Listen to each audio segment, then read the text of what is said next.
a Wi-Fi cuando puedas, pásame la contraseña, que eso era lo que le estaba escribiendo a Agus. Y bueno, vamos a continuar. La intención es charlar un poco de la fake news de la que todo el mundo estuvo hablando días atrás. Esta última semana, ¿no? Sí, no tengo bien en claro cuándo fue que sucedió. Creo que fue ahí cerca del fin de semana, cuando Florencia Peña, en un canal de stream, que es el de Luzu, dijo al aire que el papá... Ya no, me da cosa decirlo. Sí. De Lionel Messi. Bueno. Ya no estaba entre nosotros. Ya había pasado. Pasó justo después del partido, del ¿verdad? primer partido de la Argentina. Sí, en el creo que ganó fue 3-0 y demás. Sí. Martes o miércoles pasado fue. ¿Saben que ahí cuando terminó el partido, después de que Messi hizo el primer gol en el partido, las cámaras lo tomaron que estaba llorando? Claro, fue eso. Sí. Entonces, ahí me acordé. Los periodistas deportivos que estaban allí cuando él salió, pasó, le entregaron el trofeo al mejor jugador del partido, qué sé yo, le preguntaron que si era una descarga dice no tiene nada que ver con la cuestión deportiva, estamos pasando por unos días bastante complicados, el grupo me apoyó mucho, que yo, pero no quiso decir más nada. Sí. Y ahí nomás, al toque, yo no sé si ese mismo día o el otro día fue lo de Florencia. Al día siguiente fue Feynman diciendo que el papá de Leo Messi estaba enfermo, y al día siguiente fue lo de la noticia. Sí, miércoles fue.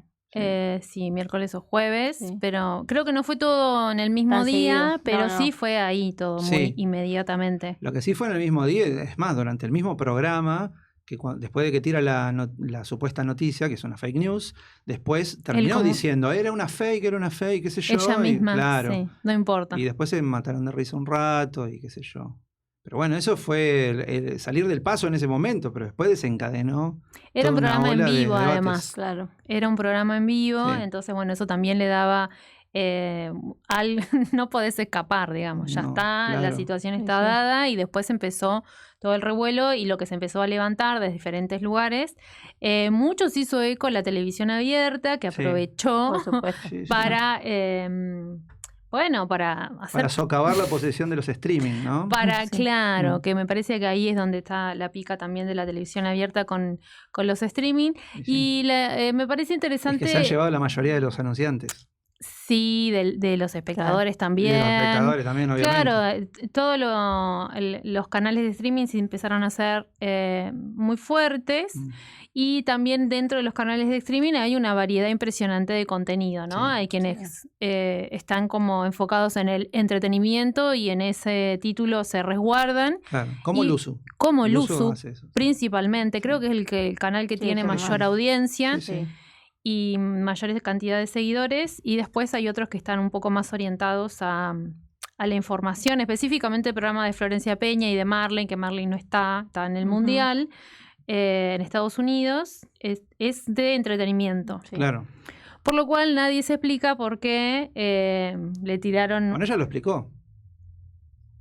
Porque le tiraron la comunicación por cucaracha, por pero... interno le dijeron que había pasado eso y según ella la invitaron a difundir la noticia. Sí, bueno, pero creo que... Y ahí se abren todas las posibles miradas sobre el hecho, ¿no? Mi primera reacción como espectadora, mujer y conocedora un poco de la comunicación fue ¿por qué pisaste el palito?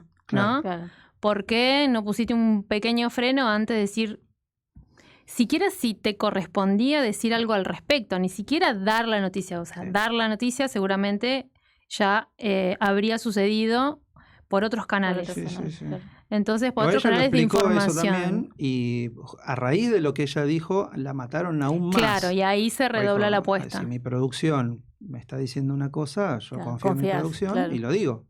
Bueno, y lo siguiente a tener en cuenta, sacando el foco de ella específicamente, es el medio de comunicación, ¿no? El canal de streaming y cómo reacciona a la situación, cuáles son los dos pasos siguientes después de la noticia al aire. Y creo que hasta el día de hoy todavía eso no está resuelto porque hay ahí como una situación judicial por el contrato de ella, etcétera.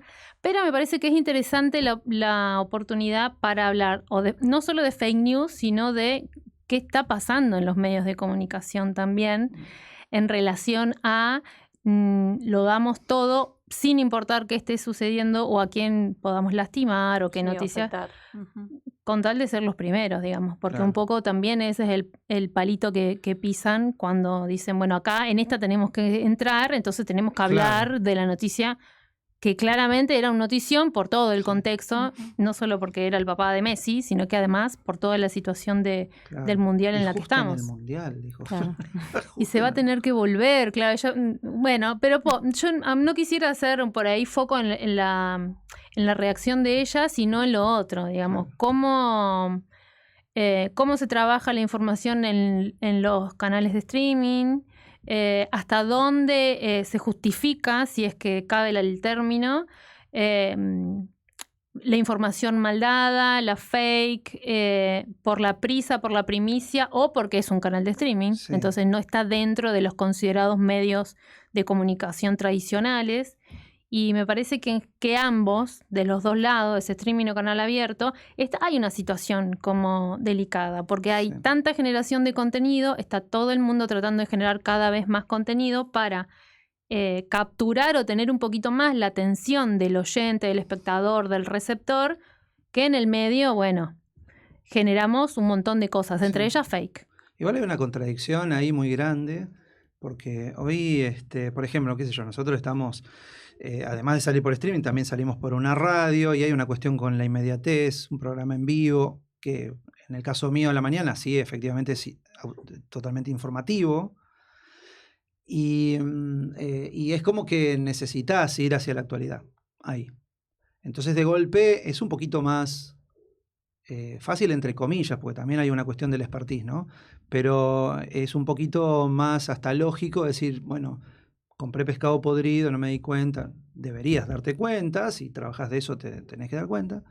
Pero bueno, puede suceder. De hecho, pasa todo el tiempo, no solo en los streaming. Muchas veces los medios de comunicación tradicionales y que todo el mundo conoce y que de hace muchos años se ven o se escuchan y también dan falsas noticias. No sería ni la primera ni la última vez. Pero digo que es una contradicción porque ahí también tenés lo otro, que el cambio...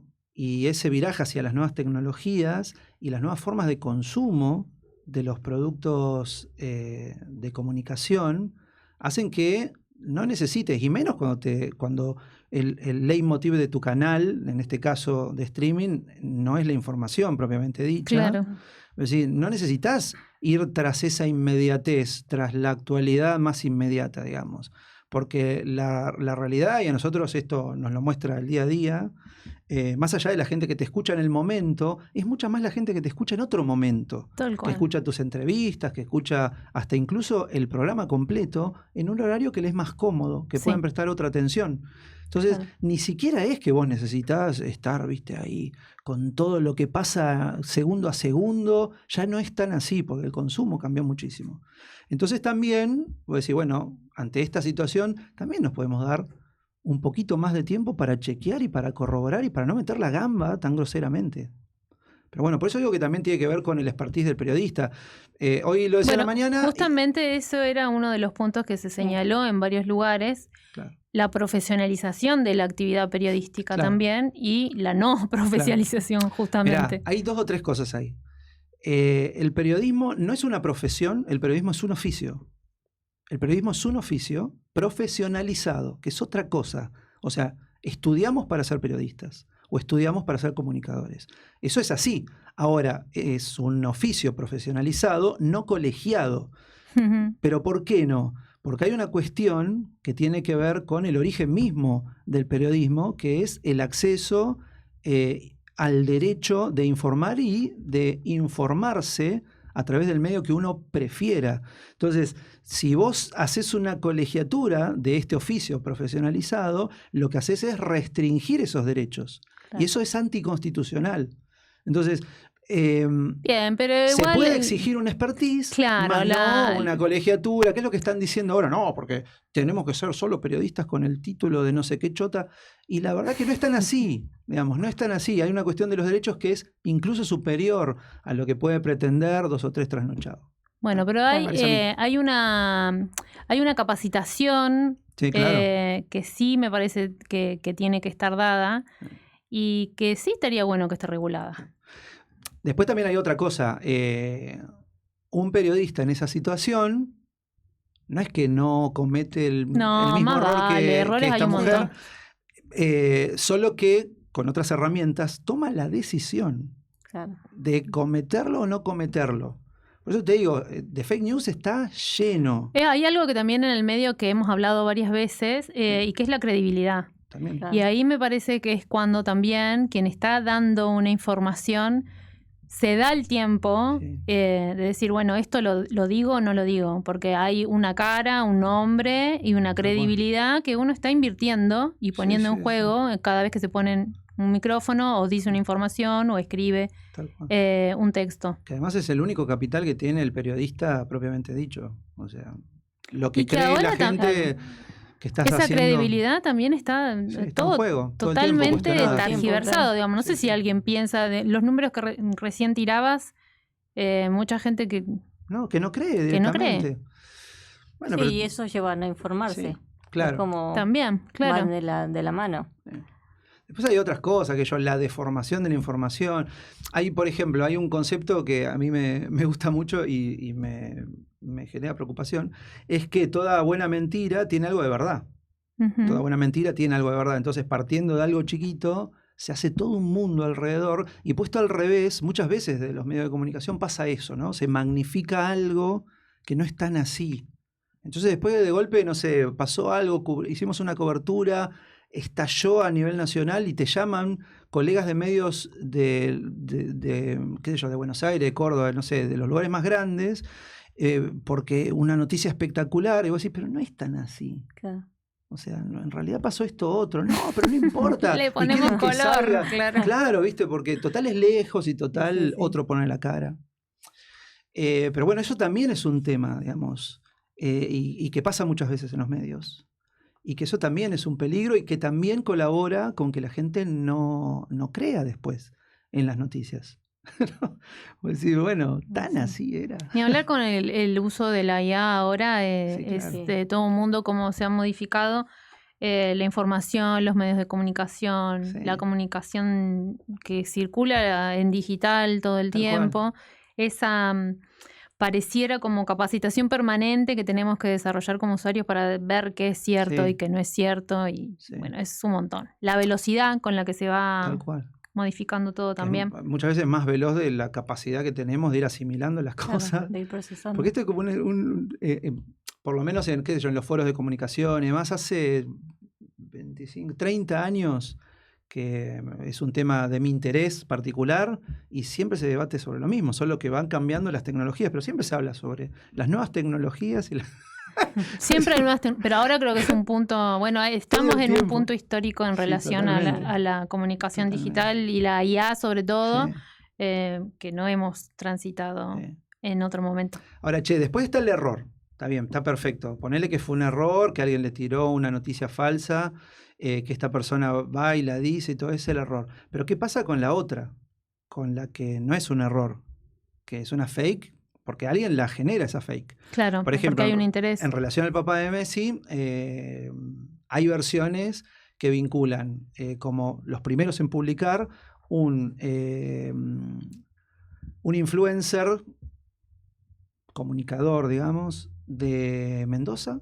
Sí, un periodista deportivo. Bueno, pero lo sí, tiraron ahí. Después, que no tenía muchos seguidores en su claro. Instagram, digamos, que 1000 era... seguidores, una cosa así. Y después a otra persona que es una mujer que es así, es una influencer libertaria, Sí. decían, que fue la primera que tiró esa información. Ahora, el tema es del otro lado, el que levanta la información y dice, mira esto, ¿dónde lo chequeaste? Ah. O sea... Por eso digo, hay que diferenciar el que lo hace adrede y el que por alguna razón comete el error, ¿no? Pero después en el terreno de la responsabilidad es igual, el que comete el error tiene una responsabilidad muy grande. Sí, otra pregunta que yo me hacía es si se hubiera armado terrible revuelo como se armó, si hubiera sido otra persona Claro. que no sea Florencia Peña Por ahí la la que tiraba Nelson cometiera Castro. este error. No, No, claro. No. No, el mismo Marley. También, ¿no? No Sí. lo iban a No, juzgar no lo iban tanto, pero creo que la hazaña con la que hasta el día de Sí, hoy creo se que sigue fue matando excesiva. a Florencia Sí. Peña De es hecho, el dueño del canal... por su condición de mujer y de... Sí. al dueño del canal no han cargado tanto las tintas contra él. Sí lo perjudica esto de que, por ejemplo, no sé, desde señales como América 24 también empezaron a difundir que por lo menos, incomprobable, ¿no? Que por lo menos hay 10 grandes firmas que estarían yéndose de la cartera de clientes del uso. Que quieren que... Él los desmintió. Claro. O sea, pero entonces, bueno, no sabemos. O sea, por eso te digo, ¿viste? Es como una seguidilla, esa es otra fake que nadie va a genera chequear. otra y otra y otra. Claro. Bueno, pero por eso digo, hay que chequear las cosas, hay que tratar de ser lo más rigurosos posible antes de dar una información. Distinto es cuando un entrevistado dice algo. Porque eso es la voz del entrevistado. Claro, sí, por supuesto. ¿No? Pero cuando uno tira un dato y bueno, también podés decir, mirá, hay una versión que es así. Bueno, porque se puede concretar o no, pero también depende del tema. Digamos, hay que ser cuidadoso. Miren, hay ¿puedo un ejemplo más? A ver, sí, dale. Claro. Hay un ejemplo que me pasó. Nosotros, ustedes saben que ya hace un tiempo se habla mucho, incluso Congreso de la Nación, sobre el tema de, mira, otra cosa falsa denuncia, ¿no? El concepto de falsa denuncia. Bueno, en Santa Cruz se hicieron 2 congresos supuestamente nacionales. Fueron organizados acá, en Río Gallegos, por lo menos uno de ellos en el hotel más caro de Río Gallegos. Bueno, ahí se hizo. Y yo la entrevisté a la organizadora, que es una abogada que tiene clientes que dicen que fueron falsamente denunciados, ¿no? O sea, denunciados sin razón, digamos. Bueno, una de las preguntas obvias, yo pensaba que el Congreso tenía que ver con falsas denuncias en general. Es decir, no sé, que te denuncian a vos porque tu vecina dice que mataste su perro. Claro. Te denuncian a vos porque el de la otra cuadra dice que le robaste, qué sé yo, una bicicleta. Y todo es mentira, son falsas denuncias. Sí, ¿no? Claro. Bueno, entonces me dice, no, nosotros nos vamos a abocar al mayor problema claro. que es impresionante, falsas denuncias sobre abuso sexual. Entonces, claro, vos haces esa nota, no corroborás datos, es algo que dice el entrevistado, y me decís, bueno, es una gran problemática nacional porque es un Congreso nacional. Y resulta que después vas a la estadística de la Corte Suprema de Justicia de la Nación y resulta que del universo de denuncias en el país, las que la Corte considera falsas, porque de hecho hay procesos por falso testimonio o procesos por incriminación indebida, son el 0,08%. Las falsas en general, desde el perro muerto, la bicicleta robada y también las de abuso sexual. Imagínate. Entonces, 0,08%, no llega al 1% las falsas denuncias de acuerdo a la Corte Suprema. Ahora, de ese universo chiquitito que es el 0,08%, solo el 1% tiene que ver con cuestiones de situaciones sexuales. Claro. Entonces, ¿es un problema nacional? Y la verdad que no. Estadísticamente es algo que pasa, que la justicia tiene que atender, pero no es de gravedad nacional, no es una pandemia, digamos, de falsas denuncias en relación a abuso sexual. No, ni representa un gran porcentaje dentro del universo de denuncias. Y de hecho, esa información creció tanto, no digo que haya nacido acá en Santa Cruz, pero creció tanto esta cosa de no, falsa denuncia, que hubo presentaciones en el Congreso y hay proyectos en el Congreso por el tema de la falsa denuncia sobre abuso sexual. Y después ves quiénes están adelante de las conferencias de prensa que han dado al respecto y demás, y además de algún que otro legislador, tenés gente que ha sido denunciado por abuso sexual o que tienen parientes que lo han sido. Bueno, es raro, pero por eso digo, hay que tener sumo cuidado y tratar de chequear cuando uno tiene un dato, y si no, bueno, lamentablemente de guardárselo, principalmente cuando son tan sensibles. Bueno, digo, no contribuye a la credibilidad ni del propio periodista, ni del medio, ni de la sociedad, que se manejen los datos tan livianamente y que se haga un mundo de cosas que no son tan grandes. Entonces, magnificar también colabora negativamente con esto. Muy bien aplicado ese ejemplo. Es un gran ejemplo. Sí, lo destaco. No estaba noticiada de que ibas a salir a la luz este ejemplo, no. Pero me parece un gran aporte para el análisis. Pero además porque me ha tocado, porque he podido entrevistar a la gente y decir, bueno, Ahora, no quiere decir que no existan, No, claro. Claro. pero bueno, pero también hay que bancar un poco y decir, che, es tan así como, bueno, de acuerdo a la estadística, no. Ahí está. Y es una de las herramientas principales, ¿no? Hoy en día las estadísticas, los números y la verificación de lo que sucede es la herramienta para poder decir o elaborar una noticia o una información en los medios de comunicación. Vamos a